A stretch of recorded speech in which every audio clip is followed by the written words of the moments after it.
Jacksonville. Here's the first coast, northeast Florida, southeastern Georgia. A lot of color and motion, I know, but it just supports an interesting scenario developing. See this here?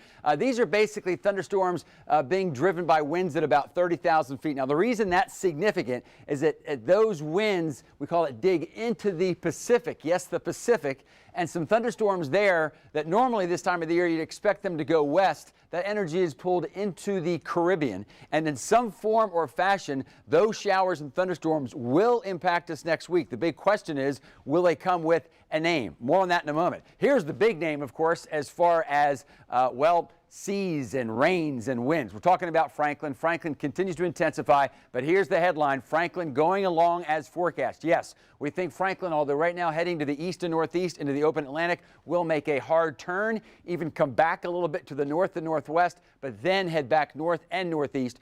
Bottom line, what that means is we're still thinking about Monday, Franklin will pass east of us by over 600 miles, thankfully, because Franklin by then will be a strong Category 2, close to a Category 3 hurricane. This will be so far the most significant hurricane of what we call the Atlantic Basin hurricane season. But this is the Atlantic Basin. That includes as well as the Caribbean and the Gulf. And that's what we're going to watch. And the National Hurricane Center is now watching this as well. Again, in some form or fashion, organized energy will be getting into the Gulf of Mexico, and then it's going to come toward Florida and Georgia. We'll see what that means for us. We'll break it down for you day by day in just a few moments.